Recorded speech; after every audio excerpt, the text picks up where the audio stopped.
Bueno, buenas tardes. Bienvenidos a otra actividad de transbordo virtual. Hoy con nosotros está la profesora Lorena Puerta Bautista. Ella es profesora de la Universidad Central de Venezuela y es la jefa de cátedra de la Cátedra de Historia Económica General de la Escuela de Administración y Contaduría de, por supuesto, la Universidad Central de Venezuela. Ella nos va a hablar del centenario de la primera ley de hidrocarburos en Venezuela, 1920 a 2020. Profesora Lorena, bienvenida a Transbordo Virtual. La pantalla y el micrófono es suyo. Entonces, tome control de esta actividad. En realidad, muchísimas gracias por la invitación, por permitirme conversar sobre este tema que es tan importante, que tiene que ver con nuestra industria petrolera. Agradezco profundamente a quienes están conectados en este momento, a la profesora Jennifer García, muchas gracias por conectarse con nosotros, el profesor Carranza por todas las interacciones.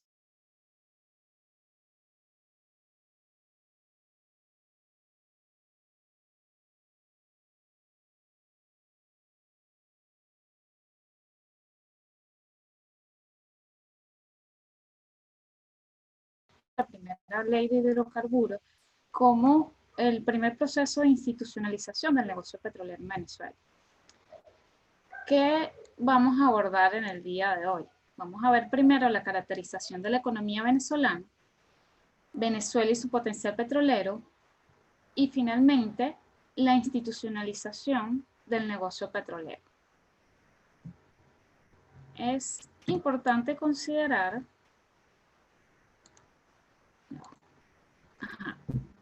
cuando hablamos acerca de la caracterización de la economía venezolana, es ubicarlos primero en una Venezuela prepetrolera, ¿okay? La Venezuela del café, que va a iniciar o va a tener un auge bastante interesante a partir de la mitad del siglo XIX, en donde era precisamente la producción agrícola y la exportación de rubros como el café, el cacao, el añil, el tabaco, el cuero de res, lo que generaba la dinámica económica y social.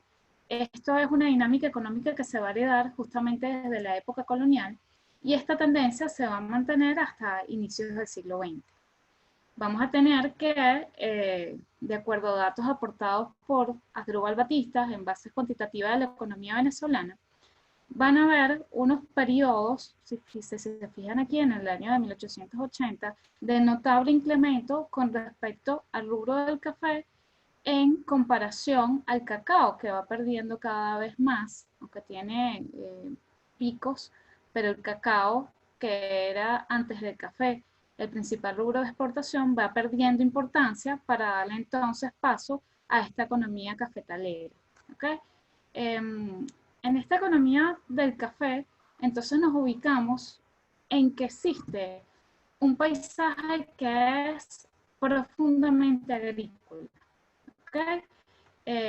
Vean ustedes aquí este ejemplo a través de esta imagen del Puente de la Regeneración en Puente Hierro, inaugurado en el año de 1875, en donde se evidencia un poco cómo era esta Venezuela agrícola, una Venezuela en donde, si bien es cierto, durante el periodo de Guzmán Blanco, entre 1870 y 1888, hay un afrancesamiento en cuanto a la arquitectura de la ciudad, se invierte en la modernización, pero es una Venezuela netamente agrícola en donde nos vamos a dar cuenta que toda la infraestructura va a estar en función de las haciendas de producción, bien sea de café, de caña de azúcar, de cacao. ¿Okay? Entonces, esta es la Venezuela, es una Venezuela rural, es una Venezuela que durante el siglo XIX estuvo caracterizada por la inestabilidad política, producto del fenómeno caudillista. Es una Venezuela que todavía está en ese proceso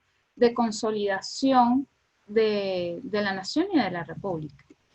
De hecho, me permito también compartir esta infografía que se encuentra en un trabajo súper interesante que recomiendo revisar, que fue publicado en Trópicos Absolutos y realizado por el arquitecto Lorenzo González Casas y Henry Vicente Garrido, en apoyo con el arquitecto Orlando Marín, que también apoyó para hacer esta indagación, que se llama Haciendas y Ciudades, Herencias Postcoloniales y Patrones de Poblamiento de la Trama Urbana Contemporánea. Y precisamente lo que les quiero mostrar aquí es que todos estos puntos rojos, en lo que se refiere a lo que sería el Valle de Caracas, eran antiguas haciendas de producción de caña de azúcar, de café también, ¿ok? En alguna medida de cacao, pero el hecho está en que el Valle de Caracas era en realidad toda esta zona, ¿ok? En donde teníamos entonces haciendas, o sea, no era esta trama urbana como la conocemos hoy en día, y el centro de la ciudad de Caracas justamente era esto, o sea, todos estos puntos eran decir en ese momento las afueras de la ciudad. El centro y el núcleo de la ciudad de Caracas era esta, en donde se realizaban todas las actividades políticas y administrativas. Ubíquense en lo que sería hoy en día la Plaza Bolívar, y si ven a su alrededor, todo lo que estaba a su alrededor eran entidades administrativas, políticas, y salir, o sea, salir de ese centro urbano representaba entonces estar distanciados de lo que era la ciudad. Y esto fue así a lo largo del periodo colonial, y también después empieza un proceso de expansión, pero en función de las haciendas que antes eran coloniales durante todo el siglo XIX. Luego vemos que hay un proceso de ruptura con respecto a esta Venezuela del café, cuando ya en el mundo empieza a desarrollarse la segunda revolución industrial, y entonces se hace necesario la búsqueda de nuevas fuentes de energía que sustituyeran el carbón. Es así cuando presentamos, bueno, Venezuela y su potencial petrolero. O sea, empiezan las compañías transnacionales petroleras la búsqueda de este recurso natural en todo el mundo. ¿Por qué? Bueno, porque ya a partir del año 1859 se inicia la industria del petróleo y se empieza entonces a explotar, y ya en el año de 1917, en pleno proceso de lo que significaba la Primera Guerra Mundial, empieza a incrementarse esta necesidad del hallazgo del recurso petrolero, ¿ok? Y Venezuela, pues que no está aislada del mundo, se convierte en el escenario de exploraciones geológicas como la que se contrata con Ralph Arnold, quien empieza entonces a indagar y se ubica en el primer pozo de explotación comercial petrolera en Venezuela, de estas características de petróleo. Precisamente estas imágenes que les estoy colocando aquí no son producto del azar, sino que más bien corresponden a dar esta imagen de qué significa el petróleo. O sea, a lo largo del tiempo de mis indagaciones con respecto a esta actividad económica, me he dado cuenta que a veces podemos hablar de petróleo, pero ¿cuántas personas realmente, cuántos venezolanos realmente han visto una gota de petróleo, o han estado cerca de un campo petrolero? Saben cuál es su composición, cómo se ve, cuál es su viscosidad. Existen diversos tipos de petróleo, y de acuerdo a su composición van a tener también una valoración dentro del mercado. En Venezuela, bueno, se caracteriza precisamente por ser un petróleo extrapesado. Tenemos grandes reservas de petróleo extrapesado, como lo vamos a ver más adelante. ¿Ok? Pero lo importante es que precisamente vamos a empezar a tener vinculaciones con esta nueva industria y esta nueva dinámica en el marco de la segunda revolución industrial. Siendo así, nos encontramos que la Compañía Petrolera del Táchira fue la primera experiencia que se tuvo con fines comerciales realizados con capital y mano de obra venezolana. Fíjense ustedes que Pedro Rafael Rincones exportó a los Estados Unidos un aparejo de trabajos de perforación, y lo que extraían en realidad de esta primera experiencia de refinería de la petróleo ubicada en el Táchira era querosén, y la marca, bueno, era querosén marca Eureka. Este querosén se utilizaba para poder encender las lámparas en las casas. Era un consumo básicamente interno, no se exportaba este producto. Y bueno, hoy en día quedan ciertos vestigios en el Táchira de lo que fue esta primera experiencia.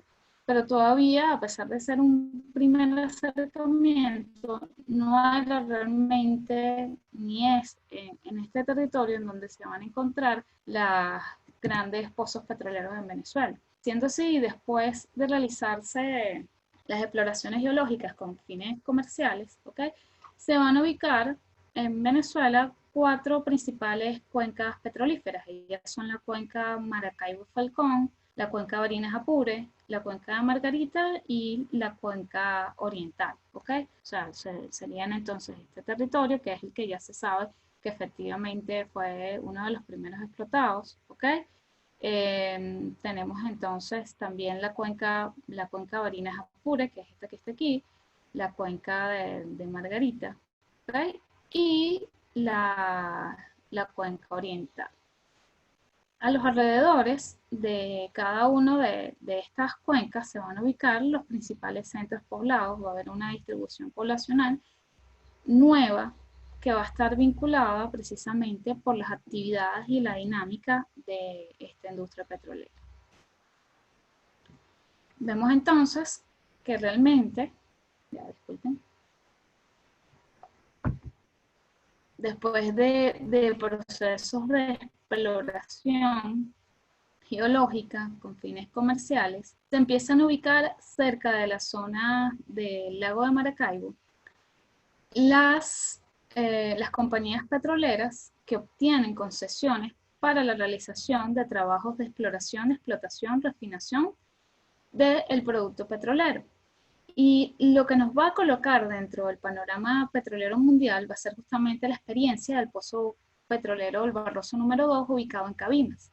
Cabimas era, en el estado Zulia, un pueblo pesquero, un pueblo tranquilo, en donde la dinámica y el desarrollo de este punto geográfico no era realmente algo primordial, o sea, ni siquiera llegaba a la categoría de ciudad principal. Pero ya cuando ocurre el reventón del Pozo Barroso número 2, Cabimas se transforma por completo. Y va a ser así porque producto de las actividades que realiza la Venezuela Oil Concession, en diciembre de 1922, van a encontrar un pozo petrolero y va a ocurrir este gran reventón de este pozo petrolero, ¿ok?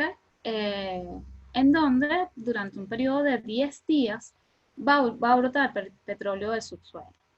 Este petróleo se va a ver de un lado y otro de la costa del estado Zulia y va a durar, bueno, como les dije, 10 días brotando petróleo. Es un hecho inédito dentro de la cultura venezolana inclusive, ¿ok?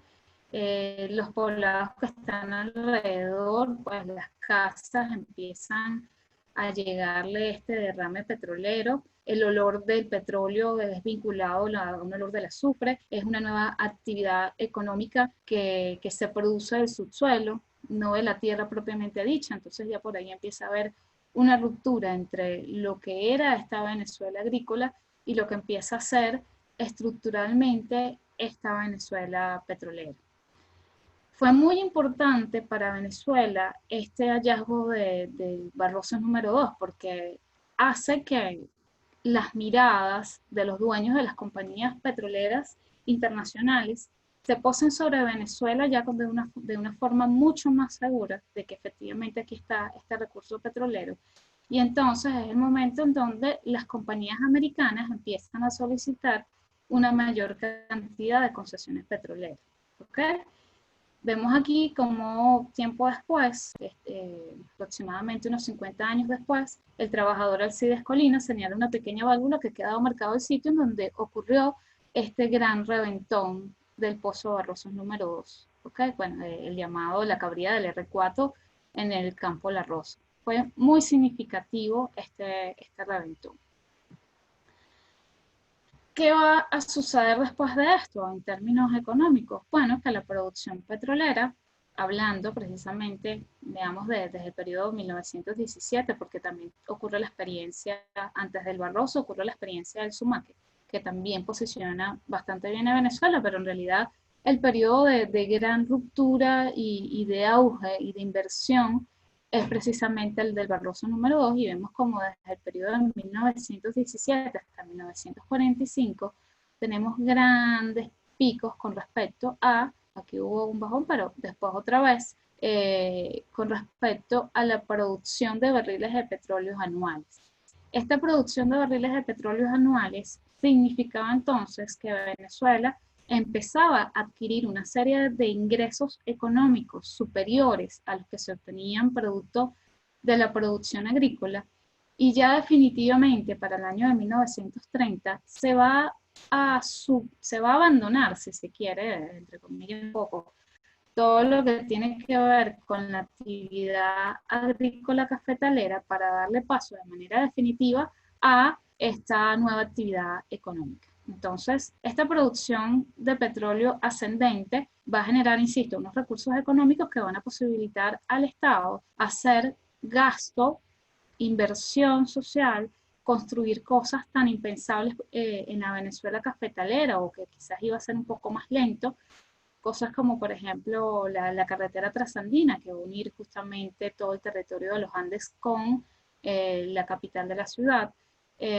También va a permitir toda una nueva visión y transformación de lo que va a significar Venezuela desde el siglo XXIX, desde el siglo XX, vinculado justamente con este signo del petróleo.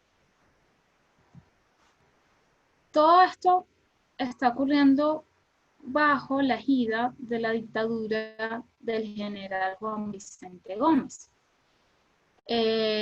Vamos a tener que Juan Vicente Gómez se va a establecer en el poder a partir del año 1908 y hasta 1935, cuando ocurre su muerte. En el año 1914, Juan Vicente Gómez es electo presidente por el Congreso, y a la vez permite que se tenga un presidente provisional cuya figura recae en Victorino Márquez Bustillo. Esto es bastante interesante porque es el momento en el cual, a principios del siglo XX, Venezuela tiene dos presidentes. Un presidente electo designado por el Congreso, que es Juan Vicente Gómez, que se va a ubicar en Maracay, que se va a encargar más de la estructura militar, va a ser más el comandante en jefe. ¿Okay? Recordemos también que Juan Vicente Gómez participó en todo lo que tiene que ver con la revolución rehabilitadora, apoyó a Cipriano Castro en su momento a obtener el poder, y le hace el golpe de estado a Cipriano Castro, a su compadre, en el año de 1908, y establece entonces su primer periodo presidencial, y luego para el segundo periodo presidencial es que se permite dar esta figura. ¿Y por qué lo hace? Porque Victorino Márquez Bustillos va a representar la figura de un presidente que tiene una idea más vinculada a la sociedad civil. Victorino Márquez Bustillos es un abogado, entonces va a hacer una serie de reformas administrativas muy importantes para los principios del siglo XX en Venezuela. Entonces, en ese momento tenemos estos dos presidentes, el presidente provisional y el presidente electo. La otra cosa muy interesante de este periodo gomecista, de esta dictadura, es que se rodea de personas intelectuales de la época. Él va a estar acompañado de César Sumeta, va a estar acompañado de Gil Fortul, va a estar acompañado de Santiago Key Ayala, de Gumersindo Torres, de Pedro Itriego Chacín. Son personas que se han formado en la Universidad Central de Venezuela, la mayoría de ellos. Son personas que han crecido con el positivismo como ideal, el cual establece el orden y el progreso. Entonces, esta dictadura de Juan Vicente Gómez va a ser una dictadura, como bien también lo explica Manuel Caballero, una dictadura de tipo liberal. ¿Okay?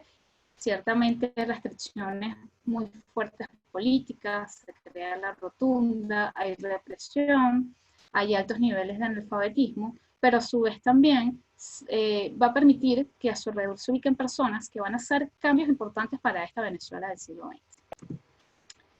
¿Cómo es este proceso para que vengan las compañías y trabajen aquí? Bueno, se establecía la figura de las concesiones. Aquí vamos a ver que la Venezuela Oil Concession, a través de la aplicación de la ley de minas, que esto es muy importante establecerlo, van a obtener una serie de concesiones. Las más importantes para este momento fueron las que se le otorgaron al ciudadano Antonio Aranguren, a Andrés Viga, a Bernabé Planas y a Rafael Mas Valladares.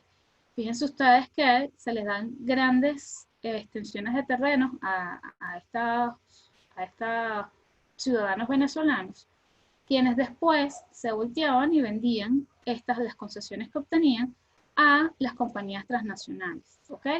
Es importante también señalar que a pesar de que se hacía bajo este reglamento de ley de minas, en Venezuela, desde 1829, por un decreto que estableció el libertador Simón Bolívar, la propiedad de los minerales que están en el subsuelo le corresponden a la nación. O sea, la propiedad de los minerales son de la nación.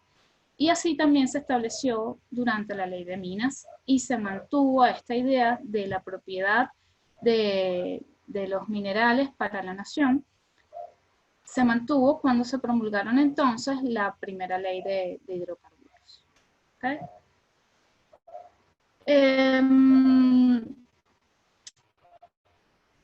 La ley de minas no contemplaba por sus características lo que estaba vinculado propiamente dicho a la industria petrolera, a la industria de los hidrocarburos. Si se dan cuenta, de acuerdo a lo que hemos mencionado, va a existir en esta Venezuela agrícola, ¿okay?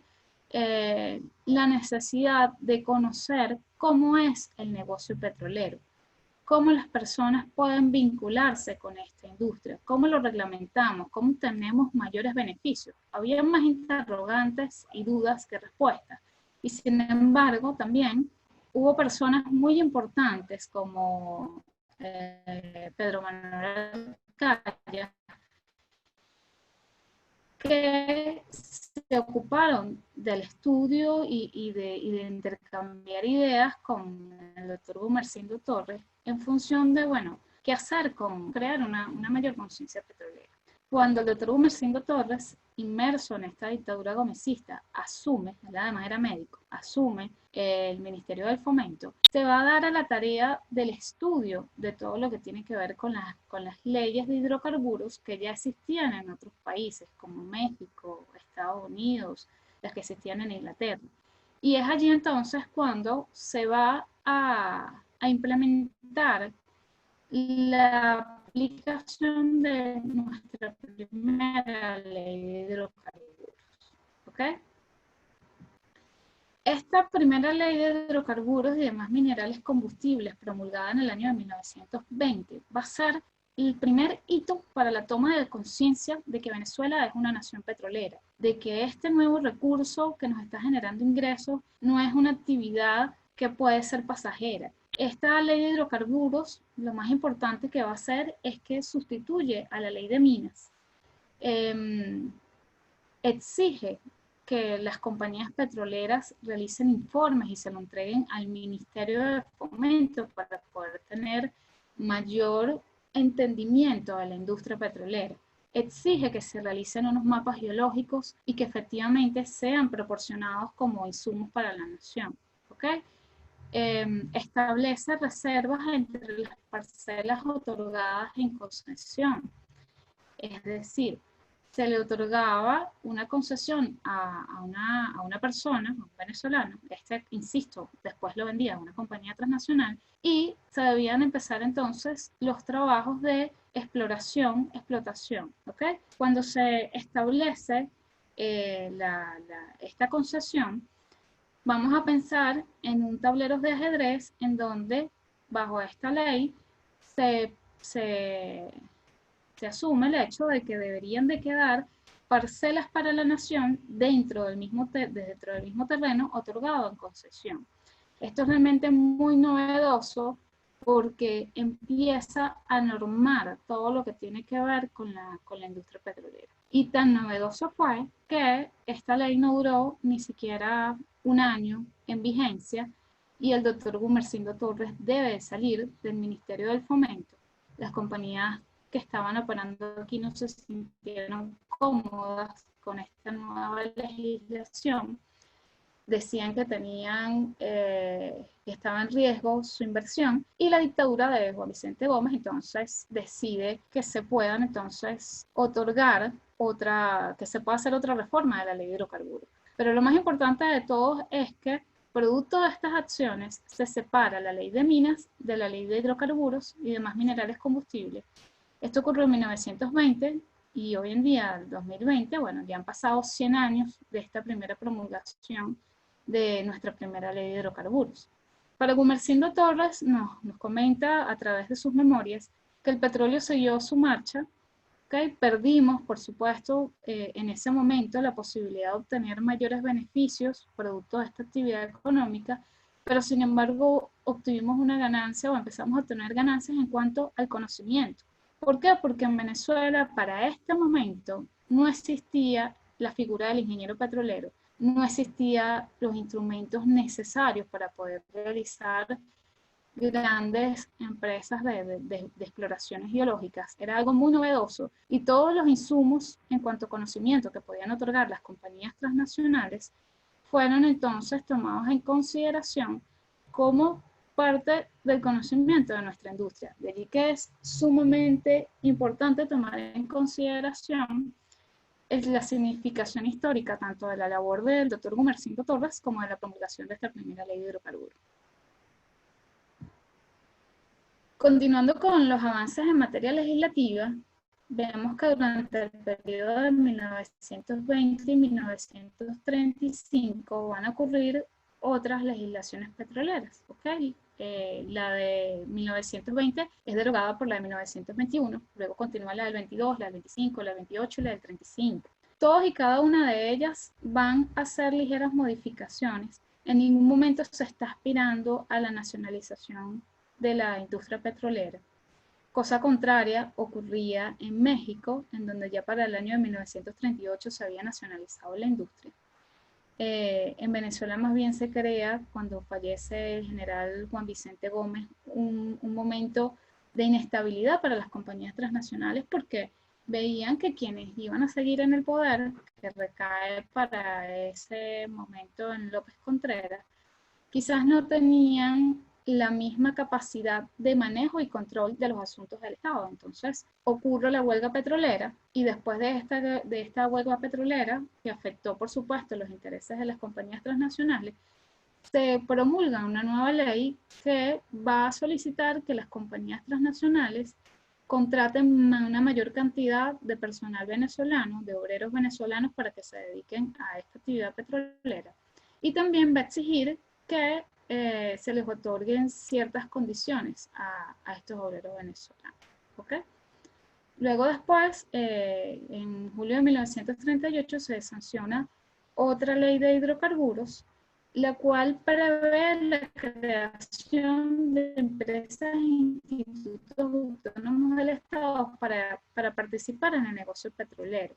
Es decir, insisto, vamos a tener una larga trayectoria hasta llegar a la nacionalización de nuestra industria, pero en ese camino nos vamos a encontrar con una serie de leyes de hidrocarburos que están intentando siempre obtener mayores beneficios de la industria, que están intentando por vías de impuestos generar una mayor vinculación con respecto a la industria petrolera. Esta ley de 1938, mientras que estuvo vigente, no se otorgaron nuevas concesiones, ¿ok? Sin embargo, en términos jurídicos, se entiende que es un paso más dentro de nuestra política petrolera porque permite la creación de estos institutos autónomos en donde el Estado podía participar más directamente desde un punto de vista institucional. Pues aquí pudiésemos pensar, bueno, pero Juan Vicente Gómez crea la Compañía Venezolana de Petróleo. Sí, pero la Compañía Venezolana de Petróleo era más a título personalista al dictador, no era una compañía netamente vinculada a el Estado petrolero. Luego vamos a tener que para el periodo de 1939-45, cuando ocurre todos los acontecimientos que tienen que ver con la Segunda Guerra Mundial, va a colocar a Venezuela en una posición de poder negociar, porque nosotros tenemos el recurso petrolero. Y el mundo estaba necesitando justamente esta energía, ¿ok? Porque es la energía que va a movilizar a la industria automovilística, ¿ok? Ya incluso durante este periodo de guerra empieza a utilizarse el ataque aéreo, entonces necesitas combustible para poder abastecerte, necesitas tener de combustible y una serie de condiciones geopolíticas que colocan a Venezuela en una situación de poder, si se quiere, negociar. Y esto lo va a hacer el general Isaías Medina Angarita, quien era el ministro de Guerra y Marina de López Contreras. Y él va a establecer ahora sí una etapa de capitalismo de Estado. Ya el Estado tiene suficientes recursos petroleros como para tener una posición muy distinta a la que tenía en el siglo XIX. Tenía más poder para poder hacer gasto social, más inversión, más control. ¿Ok? Entonces, durante este gobierno van a haber la promulgación de 3 importantes leyes. La Ley de Impuestos sobre la Renta de 1942, la Ley de Hidrocarburos de 1943 y la Ley de la Reforma Agraria de 1945.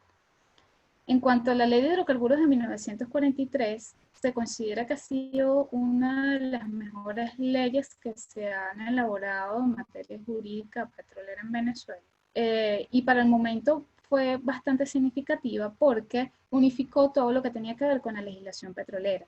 Cada una de las concesiones otorgadas con anterioridad tenían distintas fechas de vencimiento y de funcionamiento en vinculación a la ley bajo la cual se había otorgado. Entonces ya con la Ley de Hidrocarburos de 1943 se hace esta unificación de la legislación petrolera y todas las concesiones van a tener una vigencia de 40 años. ¿Okay? Esto va a ser sumamente importante. En 1983 era que debían de vencer todas y cada una de las concesiones petroleras que estaban en vigencia para ese momento. Además de esto, también se estimula la refinación en territorio venezolano. Con anterioridad se extraía el hidrocarburo y se trataba de llevar a un proceso de refinación en las islas de Aruba y Curazao. Para el año de 1948, esto también es importante aclararlo, no ocurre una promulgación de una ley de hidrocarburos. El 50-50 va a ser realizado, bueno, déjenme hacer, antes de esto algo, políticamente se le da un golpe de Estado a Isaías Medina Angarita, se establece un nuevo gobierno, donde hay una colisión entre militares y civiles, los civiles están bajo la tolda de Acción Democrática, y esta Junta Revolucionaria de Gobierno va a hacer un llamado a una asamblea constituyente. En 1947 tenemos una nueva constitución y se permite por primera vez el voto directo y secreto, sin distinción de género. Es decir, en 1947 por primera vez se le da a la mujer la posibilidad de elección para ir a las urnas a escoger al presidente. Producto de esta nueva constitución que también se promulga en 1947 y que da esta prerrogativa, va a haber un llamado a elecciones y se va a escoger entonces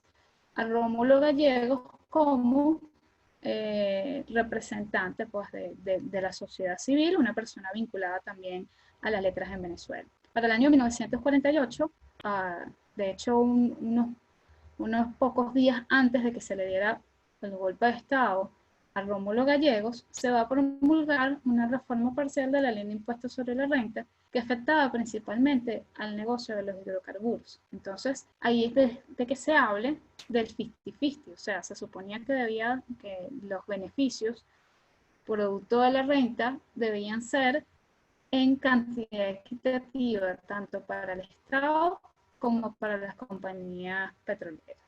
Luego de esto, va a ocurrir una reforma de la Ley de Hidrocarburos de 1955, la cual no afectó los principios generales o fundamentales de la Ley de 1943. Se considera que más bien fue una ley de acomodo para la dictadura de Marcos Pérez Jiménez, que se había establecido en 1952 y que va a durar hasta el año de 1958. Y justamente en diciembre de 1958 va a ocurrir durante un periodo de transición, otro periodo de transición conducido por Sanabria, la reforma de la ley de impuestos sobre la renta, con la cual los beneficios del Estado se elevaron a 60% a través del esquema de regalías. Estas aclaratorias son bastante interesantes e importantes porque han ocurrido cosas que tienen que ver con el negocio petrolero, pero que no necesariamente se ha hecho por vía de la reforma de la ley propiamente dicha, sino por vía de los impuestos sobre la renta. En el año de 1964 se va a promulgar otra reforma de la ley de hidrocarburos, siempre manteniendo la base de lo que se estableció en 1943, y lo que van a ocurrir son pequeñas reformas adaptadas al momento histórico. Entonces, esta ley va a permitir, de hecho, que se generen asociaciones comerciales, ¿ok? Esa figura de contratos y de convenios operativos empieza a establecerse perdón, no es 64, es 67. ¿Okay? Puedo abrir la... ya va. Déjeme. Bueno, yo aquí tengo, me parece que abrí la presentación que no era, pero bueno, sigamos con esto. En el año de 1975, de 1971 se va a establecer la ley sobre bienes afectos de reversión a las concesiones de hidrocarburos, porque se pensaba que ya, se pensaba no, recuerden que las concesiones iban a vencer todas en 1983 y ya para 1971 ya las compañías transnacionales estaban dejando de invertir en la infraestructura petrolera. Entonces, previendo esta situación, se establece pues una ley que habla acerca de los bienes que deben de ser revertidos a la nación y que deben de ser revertidos bajo las mejores condiciones.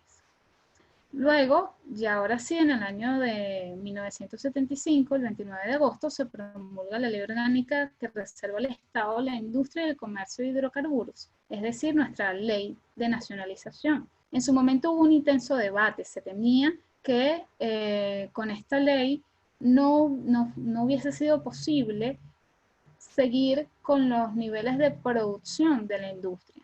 Sin embargo, ya para 1975 teníamos ingenieros petroleros formados, teníamos experiencia en el negocio petrolero, se mantuvo, y fue la consigna de gobierno de Carlos Andrés Pérez, la funcionalidad operativa de la industria. Hubo un intenso debate en el Congreso, la sociedad civil y personas vinculadas a la industria petrolera sobre cómo debía ser este proceso de nacionalización, sobre todo COPEI, a través de su máximo representante para el momento, Carlos Caldera, van a hacer severas críticas al artículo 5 que permitía convenios operativos. Porque, bueno, decían que se trataba no de una nacionalización, sino de una llamada nacionalización chucuta. No obstante, y a pesar de estas diatribas que en alguna medida se pudiesen considerar también productos y en el contexto de la época, va a ocurrir nuestro proceso de nacionalización y se va a crear por primera vez la industria que se va a crear Petróleos Venezuela como la empresa, la industria que va a administrar todo lo que tiene que ver con nuestros recursos petroleros. ¿Okay? Esta ley va a estar vigente hasta el año de 1999, cuando se ocurre la Ley Orgánica de Hidrocarburos Gaseosos, que viene a detener un poco un proceso de apertura petrolera que se estaba llevando a cabo en la década de los 90. Luego vamos a tener el decreto con fuerza de ley orgánica de hidrocarburos del 2001 y la ley orgánica de hidrocarburos del 2006, que es la que actualmente está vigente. Tenemos que se van a crear, los fines de este cuadro, justamente que estas eran las compañías que estaban operando aquí en Venezuela hasta antes de 1976, y después van a ser absorbidas, ¿okay? Por una serie de compañías que se van a crear. Lagoven, Maraven, Vistaven, Beneven, ¿okay? Aquí está, bueno, cómo era la coordinación con la filial, la integración, y finalmente en el año 86 las que van a quedar operativas, además de, o sea, está PDVSA, pero tiene sus filiales que van a ser a partir del año 86, la Goven, Maraven y Corpoven. Como parte del recorrido, cuando uno se pone a visualizar, bueno, tenemos estas leyes. La primera ley de hidrocarburos fue promulgada hace 100 años. Tenemos también la consideración de que Venezuela en el siglo XX se convierte en una nación petrolera, y esta nación petrolera nos permitió adquirir una modernidad, nos permitió la construcción de la ciudad universitaria de Caracas, del metro de Caracas, de autopistas, de avenidas, del Hotel Humboldt. O sea, permitió toda una serie de transformación dentro de nuestra arquitectura, pero también nos permitió crear un nuevo ciudadano quizás no con una conciencia de lo que significaba el negocio petrolero, pero sí un nuevo ciudadano moderno. Permitió auspiciar la formación de la clase media. Y cuando hago esta aseveración de quizás no un ciudadano con conciencia total del negocio petrolero, es porque Venezuela, que es un país petrolero, muchas veces damos por sentados, bueno, si ahí está el petróleo, hablemos sobre otras cosas, desarrollemos otras cosas. A veces no nos preocupamos ni siquiera por entender mucho cómo funciona esto, sino simplemente hay una renta, el Estado la administra y lo ha hecho de distintas maneras a través del tiempo. ¿Okay?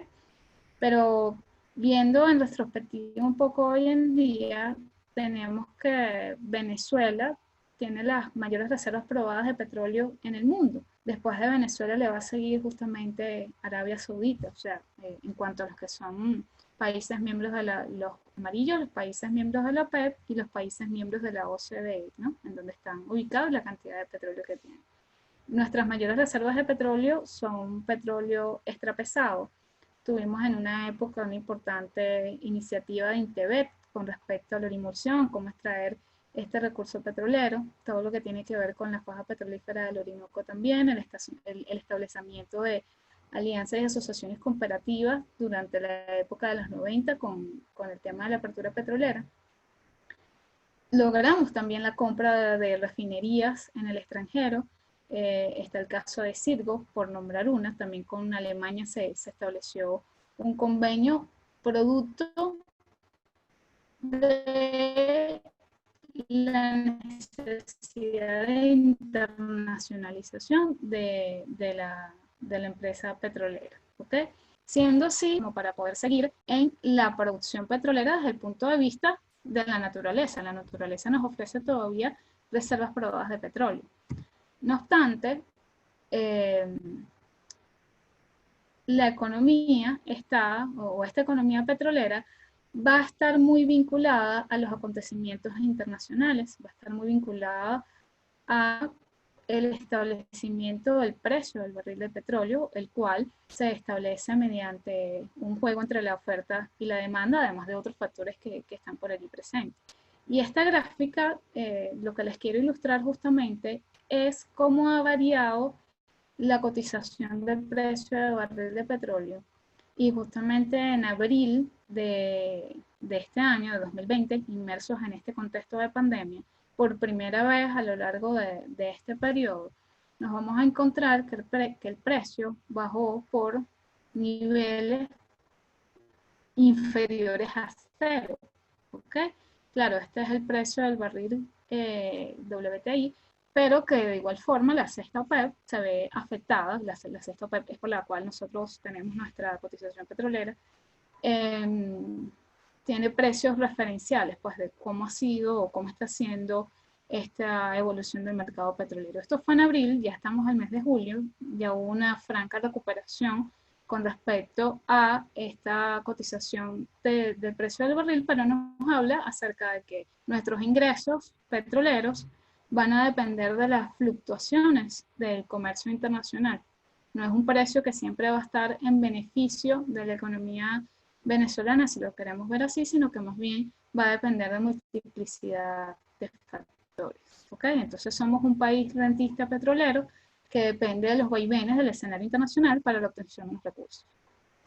Con lo cual nos lleva a pensar que en el mundo, producto en este momento de todo lo que tiene que ver con el cambio climático, la búsqueda continua desde el siglo XX y principios del siglo XXI, un poco más arraigado de nuevas fuentes alternativas de energía, nos hace pensar justamente también en un escenario donde la industria petrolera venezolana ha cambiado después de la instauración de la administración bolivariana, nos hace pensar, bueno, en una Venezuela postpetrolera. No es que el petróleo como recurso natural vaya a agotarse. Esa inquietud ya se planteó en la década de los 60 y ya, bueno, de manera científica y mediante a nuevos hallazgos de pozos petroleros, esa inquietud de alguna manera ha sido superada. Ahora lo que debemos pensar justamente es una Venezuela que durante el siglo XX se apalancó de todo lo que tiene que ver con la industria petrolera, que generó una legislación, que creó una conciencia petrolera, que se institucionalizó, pero que ahora aparentemente, nos tocaría readaptarnos a una dinámica internacional en donde probablemente lo que se está buscando es la disminución del uso de los hidrocarburos como fuente de energía para ser sustituidos por unas fuentes de energía menos contaminantes. ¿Ok? Entonces, si disminuye la demanda de recursos petroleros, si efectivamente debemos o sea, hay una serie de reflexiones si efectivamente deberíamos dejar de utilizar este recurso que sigue siendo el motor de la industria que mueve el mundo, ¿ok? Pero también bajo una industria petrolera que requiere en este momento de inversión para poder ser reactivada, de producción del barril, etcétera, en un contexto que es complejo, entonces debemos de pensar, bueno, ¿qué hacer si efectivamente debemos asumir una Venezuela petrolera? ¿Cuáles serían las alternativas que tenemos los venezolanos para poder obtener mayores recursos que no provengan directamente de un solo sector de la economía como ha ocurrido hasta la actualidad? Estas son reflexiones que hay que seguirlas pensando, discutiendo, y es el escenario precisamente que nos ofrece Transbordo Virtual como para poder entonces pensar en qué hacer frente a unas nuevas posibilidades de esta Venezuela postpetrolera. ¿Ok? Bueno, muchísimas gracias a todos por su atención y quedo en manos de Transbordo Virtual en la nueva fase de esta dinámica de preguntas. Les dejo el micrófono. Profesora Puerta, ¿qué se puede decir de su ponencia? Extraordinaria, ¿no? Extraordinaria además en un tema tan relevante para nosotros los venezolanos. De verdad que sí. Bueno, está abierto el chat o los micrófonos. Aquí ya Marinur le agradece por la exposición. Quienes quieran comentar algo. Este es un tema que el petróleo yo creo que nos afecta a todos, ¿no? Porque nuestro país vive de eso. Entonces, si alguien quiere aclarar alguna duda, realizar algún tipo de comentario o, bueno, realizar una pregunta, ahora aquí ya alguien empieza. Muy interesante información, dice. Éramos percibidos como productores serios. No violábamos los contratos y cuando era necesario los renegociábamos con firmeza, pero sin traumas para las partes. Con todas esas leyes que está mencionando, podemos decir que teníamos seguridad jurídica. Seguimos teniendo grandes reservas, pero con menos producción. Seguimos con la misma posición geográfica, pero la desaprovechamos. ¿Será que vamos a regresar a esa Venezuela del café y del cacao? Bueno, una de las cosas que tenemos que tomar en consideración es que la sociedad venezolana y su demografía, su composición demográfica, de que era posible ser sostenida por la Venezuela del cacao y del café, no es la misma que tenemos hoy en día. Entonces, sí pudiésemos optar por una diversificación económica necesaria. No obstante, tendríamos que hacer toda una estructura de costos, de mercados, etcétera, y entender que probablemente solo de una sola fuente de recursos no sea posible seguir desarrollándonos. O sea, aquí más bien creo que debemos apostar hacia otros sectores que están esperando ser explotados. ¿Okay? De hecho, quiero aprovechar que tenemos aquí conectado a uno de los creadores de una iniciativa maravillosa de Urigi.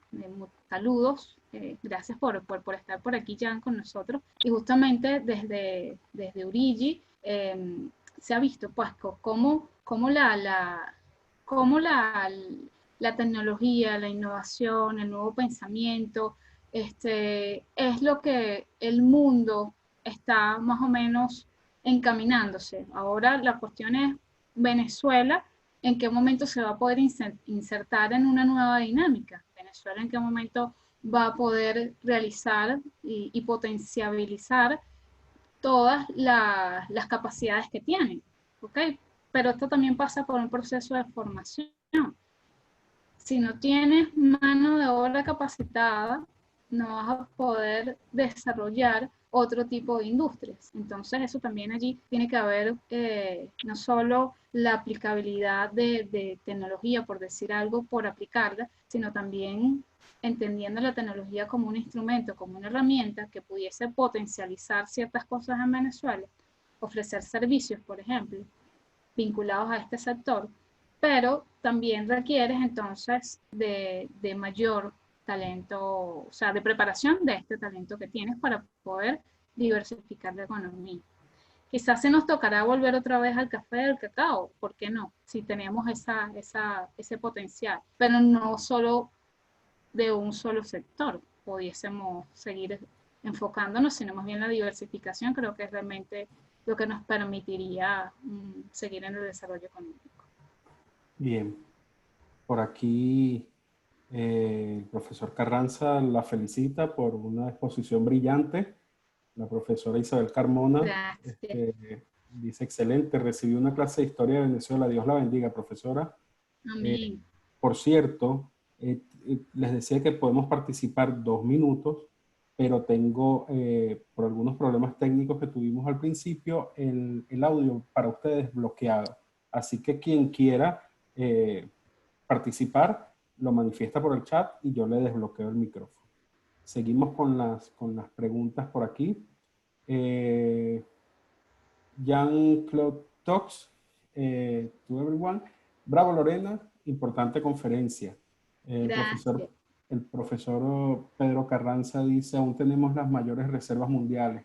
Habría que tomar el ejemplo de Noruega y su fondo soberano, otro esquema económico. Y aquí me apalanco en este comentario del profesor Carranza, porque hay una duda que yo tengo. Tengo como 2 o 3 duditas y comentarios que quisiera hacerle. Pero Okay. se dice que cada país maneja la renta petrolera como mejor le conviene, como usted. Pero hay países como Noruega, Brasil con Petrobras, Colombia con Ecopetrol, Petrochina, que tienen unas empresas mixtas con participación accionaria privada. Eh, ¿Es posible eso aquí en Venezuela? Hay quienes dicen que no, que puede crear una discusión interminable. Pero ¿es posible eso en nuestro país? ¿Sería conveniente de ser posible? En su La opinión. creación, la creación de empresas mixtas.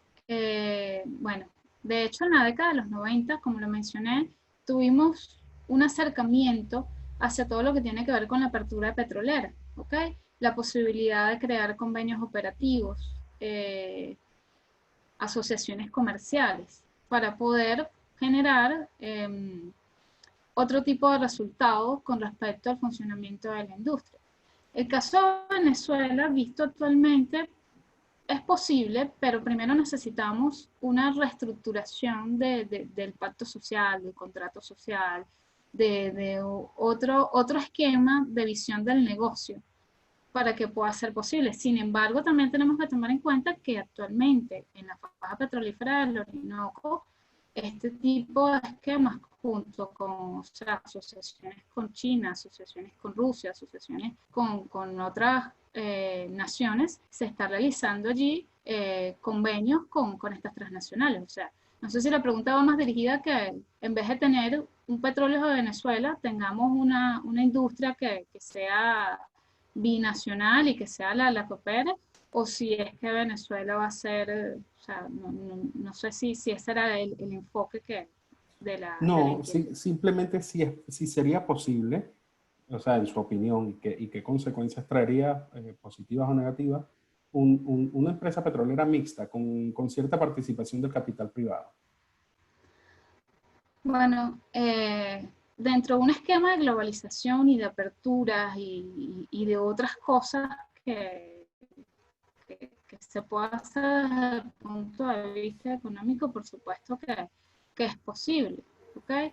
Venezuela tiene una amplia experiencia ya de todo lo que tiene que ver con la industria petrolera. Sabemos cuáles son nuestros potenciales, sabemos en dónde están ubicados nuestros yacimientos, sabemos inclusive cómo operarlos, cómo manejarlos, entre comillas, ¿okay? Porque la tecnología no es producida en Venezuela. Esto ha sido más bien un proceso, si se quiere, de transferencia tecnológica, en donde todo lo que tiene que ver con la tecnología para la explotación petrolera aquí no se produce, no producimos las tuberías, no producimos absolutamente nada. Entonces, lo que tenemos es el recurso, talento humano y el recurso natural, pero toda la tecnología para la explotación ni siquiera nos pertenece a nosotros. Entonces, no solamente que es posible, sino que no vamos a poder romper con otras naciones que se dedican a la industria porque necesitamos incluso de su tecnología. Entonces, por supuesto que es posible esa vinculación.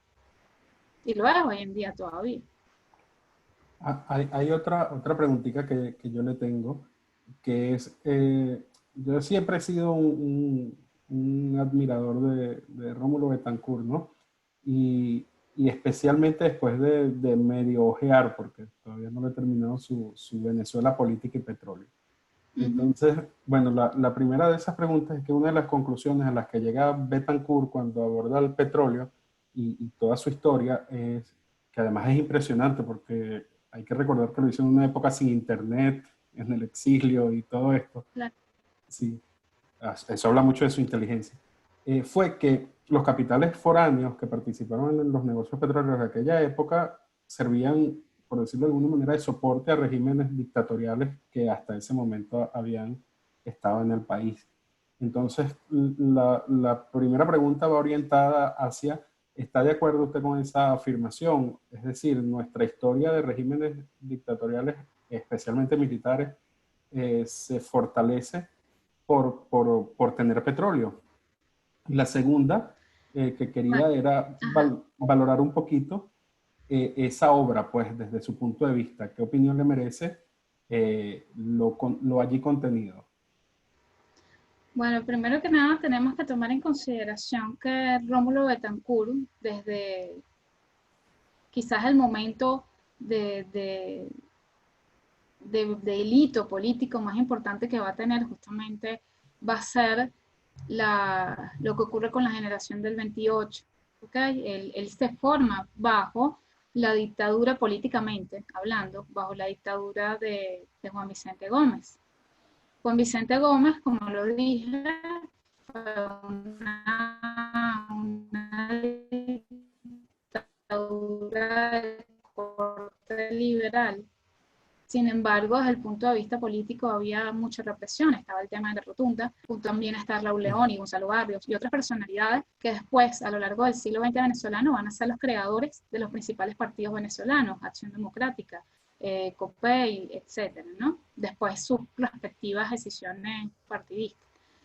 En cuanto a la posición política de Rómulo Betancourt, cuando le tocó ser gobierno, estuvo acompañado de Juan Pablo Pérez Alfonso, y Juan Pablo Pérez Alfonso estableció lo que era el Pentágono Petrolero. El Pentágono Petrolero de no más concesiones, de buscar una mayor internacionalización de Venezuela, y se creó y se auspició la Organización de Países Exportadores de Petróleo, la OPEP, el no otorgamiento de concesiones, etc.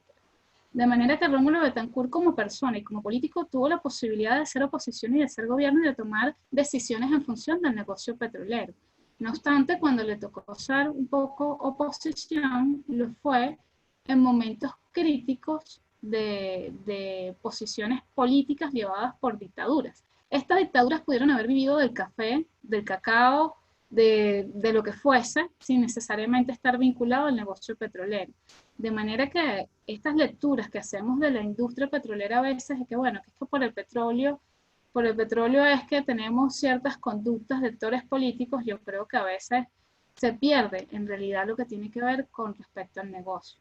No obstante, siempre ha existido desde principios del siglo XX una vinculación entre las compañías norteamericanas, porque eran las que estaban aquí produciendo, y el Estado norteamericano, y Venezuela, en la necesidad de mantener ciertas vinculaciones con gobiernos que les aseguraran un poco la disminución del riesgo país, por ejemplo. O sea, ¿por qué Venezuela empieza a ser el escenario favorable para las compañías norteamericanas? Porque ya en 1938 se había nacionalizado la industria en México. Entonces, no es, bajo un régimen en donde estamos hablando de la Revolución Mexicana, en donde estamos hablando de inestabilidad, no era muy interesante ni muy seguro invertir allí.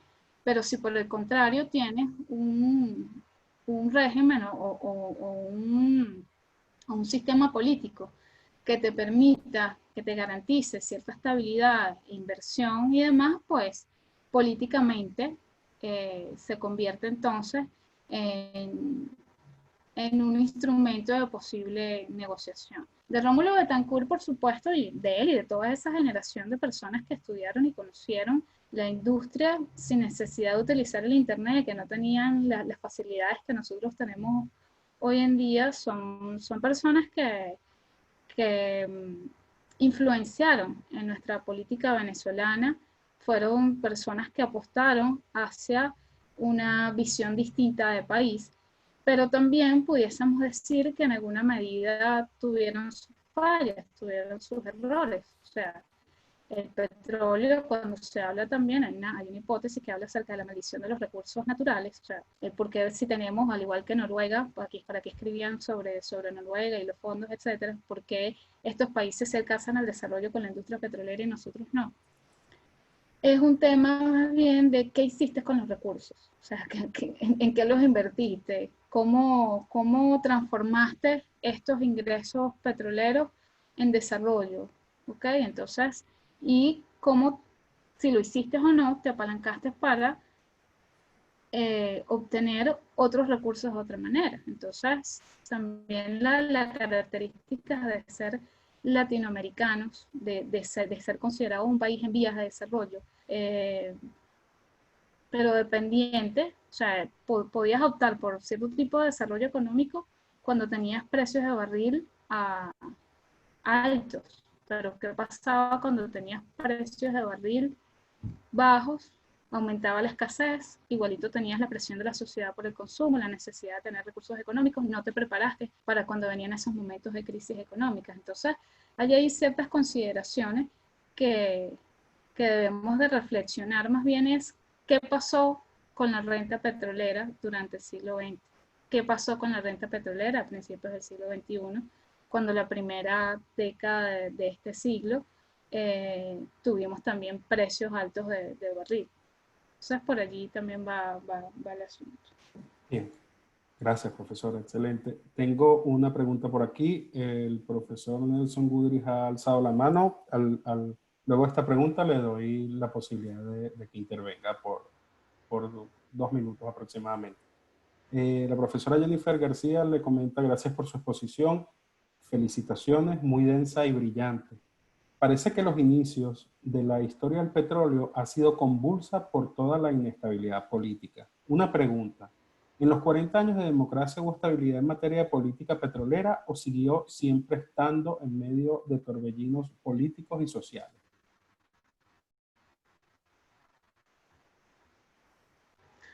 Bueno, en los 40 años de democracia, si revisamos lo que sucedió en materia petrolera, en el 58 no habíamos llamado a elecciones y ya se estaba haciendo una nueva reforma de la ley de impuestos sobre la renta para obtener mayores beneficios.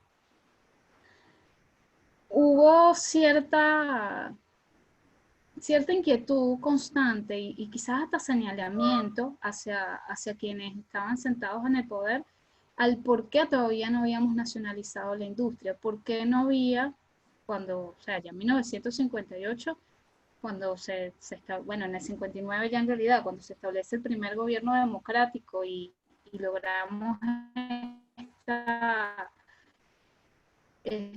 sucesión después con Raúl Leoni de cierta estabilidad, vamos de una vez a la nacionalización petrolera, porque no se hizo, ¿ok? Eso quizás fue el momento de más intranquilidad política con respecto a la legislación petrolera, a la posición que se tiene. Pero en materia legislativa como tal, todo lo contrario, más bien era hacia el establecimiento de nuevas asociaciones, convenios operativos, como la ley del 67, después la ley de reversión y por último la ley de nacionalización. En realidad, nuestra inestabilidad política propiamente dicha a lo largo de ese periodo democrático tiene que ver más bien con acontecimientos que alteraban la tranquilidad pública, como el porteñazo, el grupanazo, etc.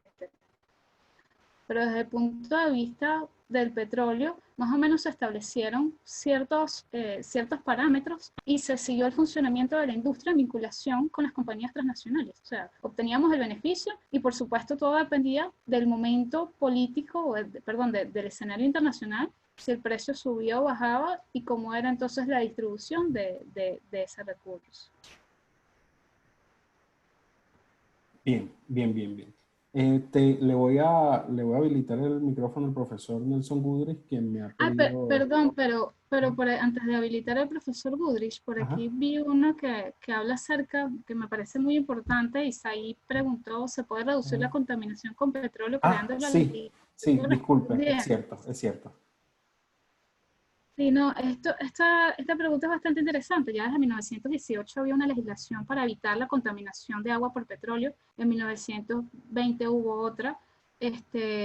Legislaciones para controlar la contaminación por petróleo ya ha habido, ya tenemos experiencia. De hecho, antes ocurrían incendios dentro del lago de Maracaibo porque las torres eran de madera, entonces ocurrían derrames petroleros, incendios y demás, y por eso se legisla para evitar estos efectos contaminantes.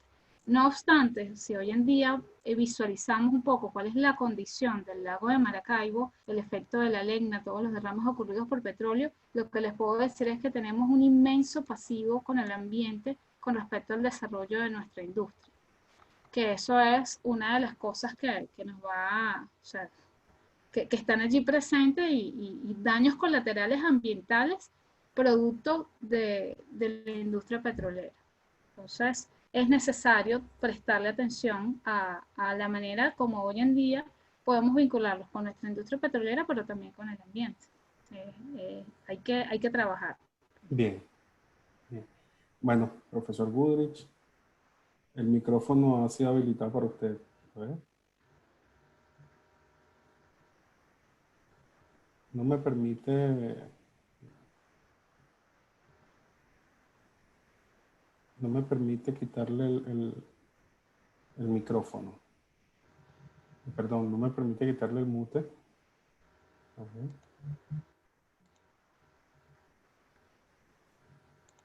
Pues es posible que no tenga micrófono. Podría escribir por el chat si tiene micrófono o no tiene micrófono. A veces el Zoom...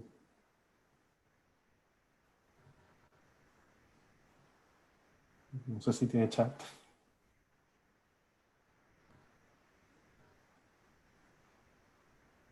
Sí. Vamos a ver. Jan Klotox quiere decir algunas cosas. Está el micrófono abierto para usted.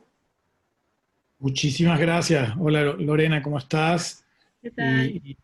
muy contento de ver esta conferencia y de volver justamente a veces a contracorriente sobre los temas del petróleo y de Venezuela, porque hace parte de nuestra cultura económica, hace parte de nuestro ADN.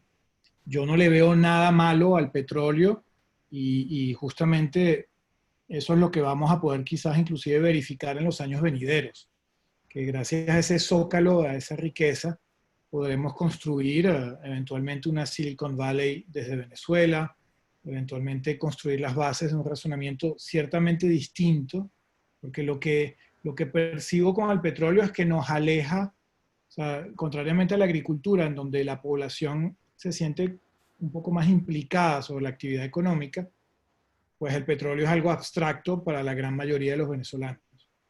Y quizás ahora ha llegado el momento de que sea inclusive un poco menos abstracto, porque si te pones a ver la cantidad de personas que han trabajado en la industria petrolera venezolana es ínfima comparado con la población. Entonces, muy pocos de nosotros han visto un campo petrolero, muy pocos de nosotros han inclusive conocido personas que han trabajado en la industria petrolera.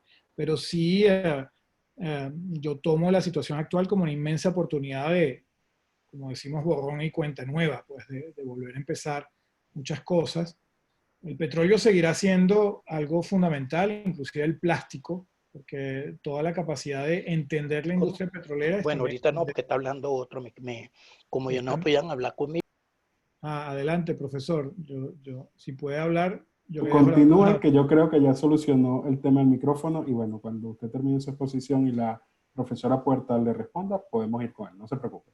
Genial. Entonces, lo que les quería decir para un poco sintetizar es que sí confío mucho en mantener esa vigilia como Lorena, que es centinela de la historia y de la perspectiva y de a dónde va, a dónde iría una industria de hidrocarburos nacional, porque es fundamental. Tú no vas a poder construir una nueva economía sin tener grandes vectores como la industria petrolera. Seguirá siendo importante, o sea, vamos a tener que seguir transformando la materia y está el gas también que está incluido dentro de este razonamiento y también ir a buscar una forma de producir petróleo evidentemente más barata, que es un poco lo que le da la inmensa fuerza a Arabia Saudita, ¿no?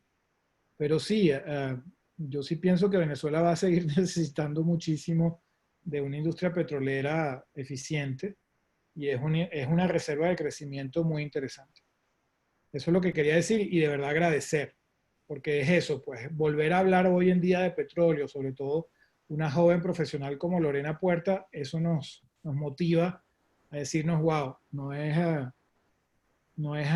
algo obsoleto para nada. De hecho, para todo el continente va a ser importantísimo replantear una industria petrolera del futuro. Tienes razón, Lorena, hay una deuda ambiental, pero muchas industrias tienen una deuda ambiental, ¿no? Necesitaremos ingenieros petroquímicos para transformar el plástico de los océanos. Vamos a seguir teniendo una industria, digamos, del hidrocarburo, pero inclusive de la recuperación del hidrocarburo. Si te pones a ver, a veces no está tan claro el balance ecológico, el balance carbono de las baterías, de muchas industrias distintas, no está tan claro. Entonces, adelante y sigue ayudándonos a entender el petróleo, porque hace parte de nuestro ADN. Muchísimas gracias. Más bien, de verdad, muchísimas gracias a ti, Jan, por estar aquí compartiendo con nosotros.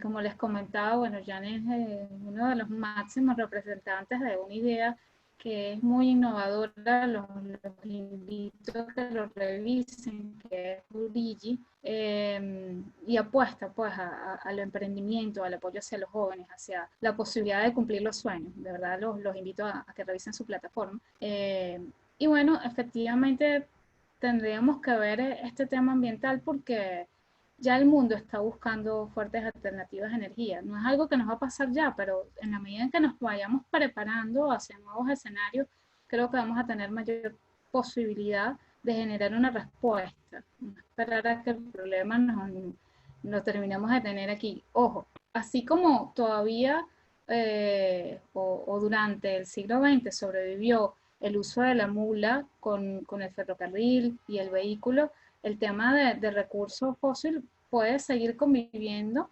perfectamente con otras fuentes alternativas de energía.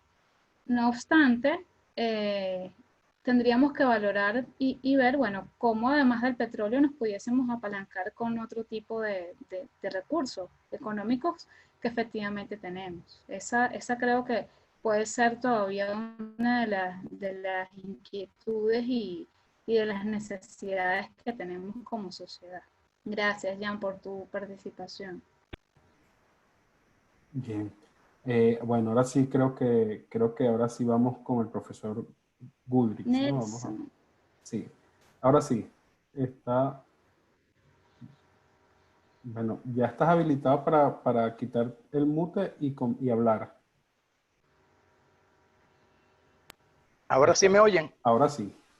Ok, bueno, buenas tardes. Buenas tardes a todos. Espero me estén oyendo perfectamente. Bueno, excelente, Lorena.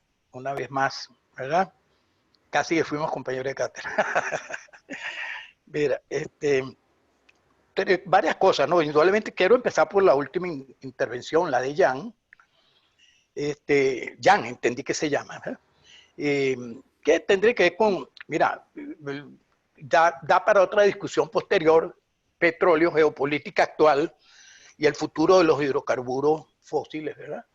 Y su incidencia en el calentamiento global, etcétera, etcétera. Pero voy a dejar no voy a hacer esa discusión en este momento. Como digo, eso pudiéramos hacer una discusión más adelante, pero quiero centrarme en la parte histórica, que era la idea inicial de este virtual. Bueno, mira, primero voy a empezar históricamente el 31 de julio de 1914, hoy es 31 de julio, y casualmente hoy se cumplen 106 años del Sumaque 1, ¿verdad? Que fue el primer pozo que fue explotado con fines comerciales propiamente. Y entonces 31 de julio, la fecha de hoy histórica por eso, ¿verdad? El inicio de lo que se considera la industria petrolera con el Sumaque 1, ¿verdad? Hace ya 106 años hoy. Otro hecho histórico, ¿verdad? Que de alguna manera da para discusión, ¿qué viento se llevó las palabras Arturo Uslar-Pietri, ¿verdad? Hay que sembrar el petróleo. Eso fue en 1900, por allá, 1936, han pasado más de 90 años. Y bueno, mira, nunca se sembró el petróleo, pues. Nunca oímos. Fue una Casandra, ¿verdad? Casandra, la diosa que decía la verdad, pero nadie le hacía caso. Bueno, y ya en esto se convirtió las palabras de Arturo Uslar-Pietri, pues han transcurrido, imagínense, gobiernos que han pasado desde aquel en el cual él formaba parte a corta edad hasta la fecha, ¿verdad? También en otro elemento histórico, otra palabra asociada con el petróleo, bueno, fue algo que en una oportunidad mencionó Juan Pablo Pérez Alfonso. No sé si fue él el que lo bautizó, pero en algún momento leí que podía ser él el autor de calificar el petróleo como excremento del diablo, ¿verdad? Algo que debería ser una bendición. No lo ha sido tanto para los países que han tenido petróleo, ¿verdad? Hoy podemos hablar del desastre de Irak, el desastre de Libia, el desastre de Afganistán, el desastre de varios países, ¿verdad? Que no voy a entrar en detalle, pero realmente las guerras que se han hecho por el petróleo, entre ellas la guerra de 1967, es decir, y ese bautizo que le hizo Juan Pablo Pérez Alfonso o alguien similar de como excremento del diablo. Es el petróleo para bien, el petróleo para mal, ¿verdad? Para muchas cosas buenas también. Y no hay duda que los combustibles fósiles, carbón y petróleo, son los principales referentes, lo que llamamos el calentamiento global. Y quiero también una referencia histórica, cerrar mis 2 minutos. En el año 1946, ¿verdad?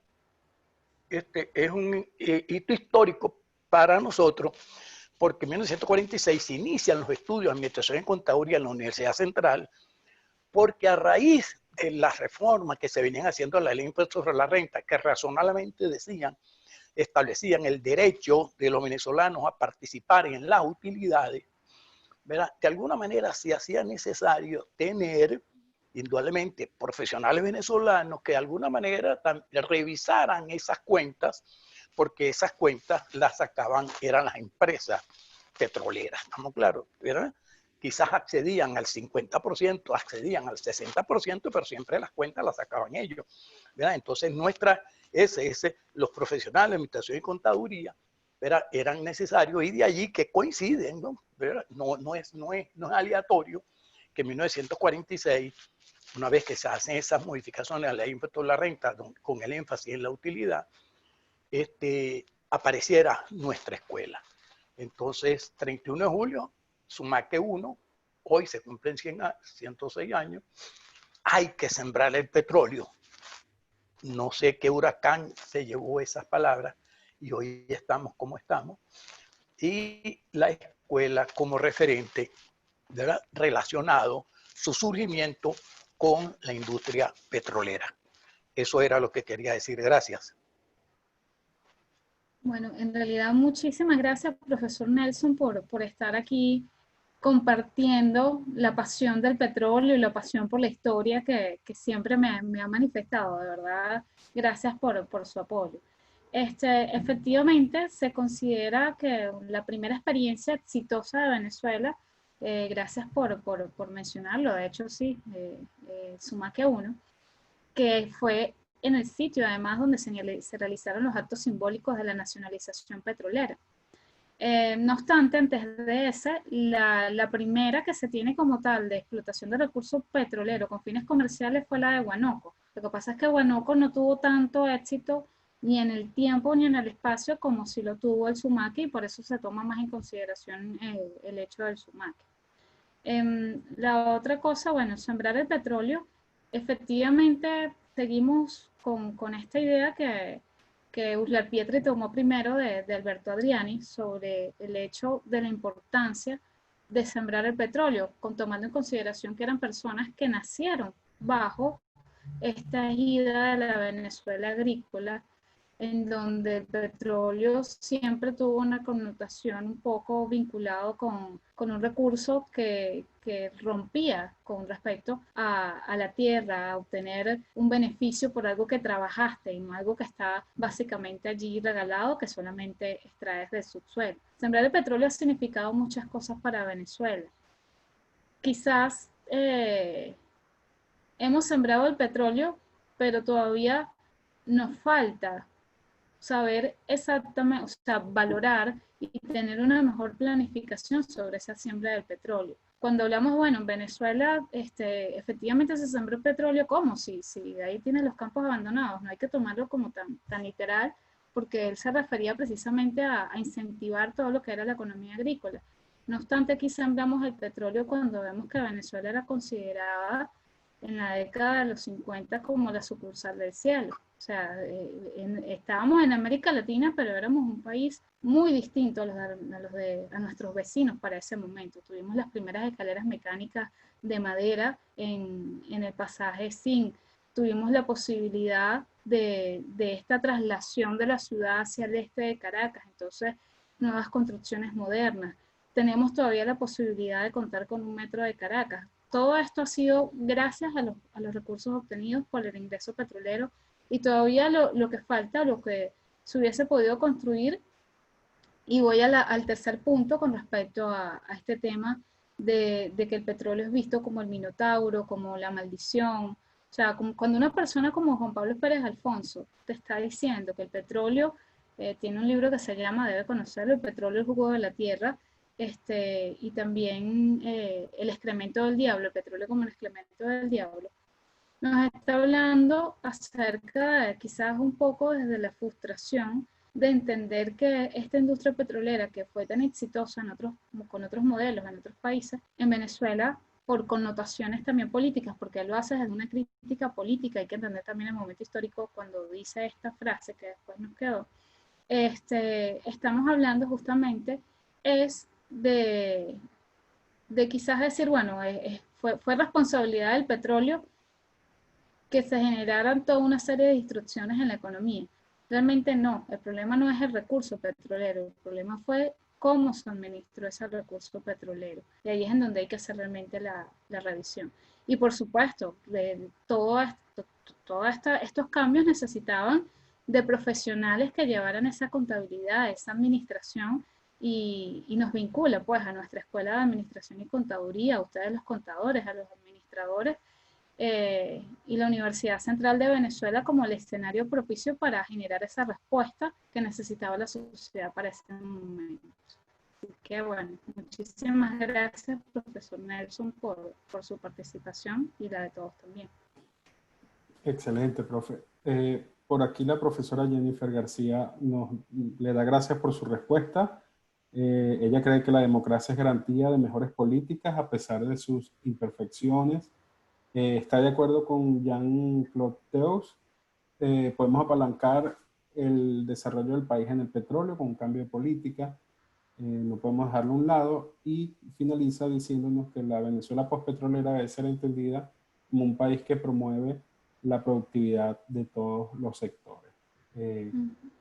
Bueno, hay un libro por ahí de Pedro Luis Rodríguez, que creo que editó el IESA, que se llama El petróleo como instrumento del progreso, que se refiere al petróleo o inicia su ponencia con la maldición de los recursos. Entonces habla especialmente de la enfermedad holandesa y de cómo toda la economía empieza a querer funcionar, no funcionar, sino querer funcionar relacionada con el petróleo. Y ya por ahí, y también agrega él en ese mismo libro lo que usted está diciendo, sobre que él no es una maldición siempre y cuando existan instituciones fuertes.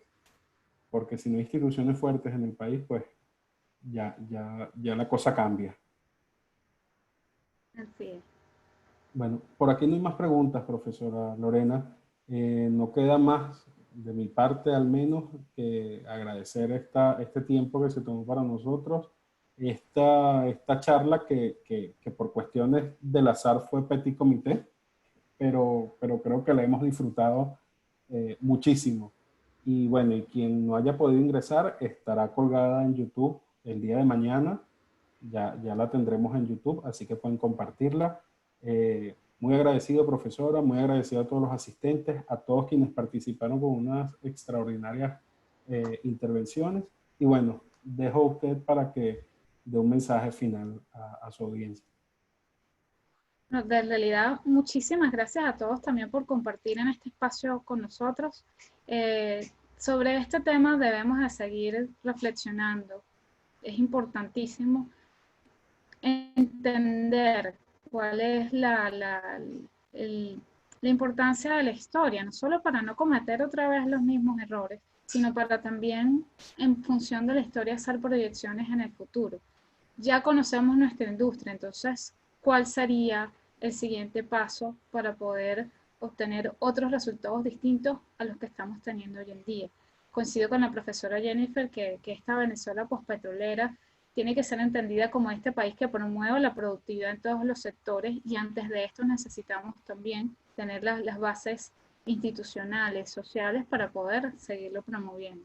Venezuela todavía tiene grandes potencialidades y posibilidades, y para poder desarrollarla necesitamos tener la estructura para poder generar estos nuevos cambios. De verdad, bueno, muchísimas gracias a todos por su participación, por estar aquí, por compartir, y quedamos siempre a la orden y a la disposición.